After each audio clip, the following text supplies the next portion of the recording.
অনেক দিন ধরেই আমার হেল্পিং হ্যান্ড বলছিল যে আপা আপনি ছাদে যান না, আপনার পুঁই শাক কিন্তু অনেক সুন্দর হয়েছে, একদিন রান্না করে ফেলেন। তা আমি ভাবলাম যে তাহলে আজকেই আমি রান্না করে ফেলি। তা আমি ছাদে গেলাম আমার হেল্পিং হ্যান্ডকে নিয়ে দেখলাম আসলেই এত সুন্দর হয়ে উঠেছে গাছগুলো অনেক সুন্দর হয়েছে। তাই কচি কচি ডালগুলো দেখে নিয়ে নিলাম। আর আমি না শাকের মধ্যে সবসময় একটু আলু দিই।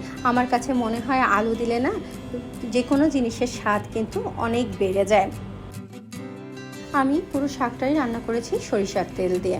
আর শাক রান্না করতে আমি কোনো মশলা ব্যবহার করিনি, শুধু একটু জিরে বাটা আর ধনিয়ার গুঁড়া আর হলুদ আর লবণ। অনেকে না এখানে রসুন বাটা দেয় বা রসুন কুচি দেয়, আমি না সেটা দিইনি, কারণ একেবারেই গাছ থেকে তুলে নিয়ে আসার শাক, যার জন্য না আমার মনে হলো যে রসুন বাটাটা দেওয়ার প্রয়োজন হবে না। আর এখানে আসলে পানি না ব্যবহার করলেও হতো, তারপরেও আমি একটু সামান্য পানি দিয়ে দিলাম।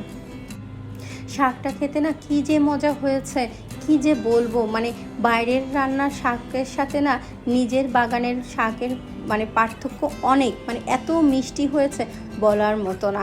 আর এখানে আমি রুই মাছ ভেজে নিলাম। এই রুই মাছ তো সাধারণত সবসময়ই রান্না করে থাকি, কখনো কোনো সবজি দিয়ে কিংবা শুধু তেলের উপরে। আজকে ভাবলাম না, আজকে শুধুই একটু মাছ ভেজে নিই, আর সেই সাথে একটু মসুরের ডাল রান্না করে নিলাম।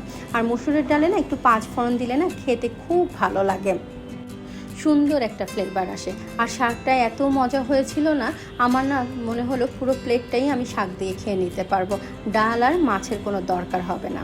আর খেতে খেতে আমার হেল্পিং হ্যান্ড এসে বললো, আপা সামনে শীত আসছে, পালং শাক লাগাবো আর বেগুনের চারা কিনে নিয়ে আসবেন, আমি সব লাগিয়ে দেবো এবং যত্নও কিন্তু আমি করব। আমি বললাম আচ্ছা ঠিক আছে, সব এনে দেবো। সত্যি আজকে দুপুরের লাঞ্চটা না খুব এনজয় করে খেলাম। আজকে এতটুকুই, সবাই ভালো থেকো, সুস্থ থেকো।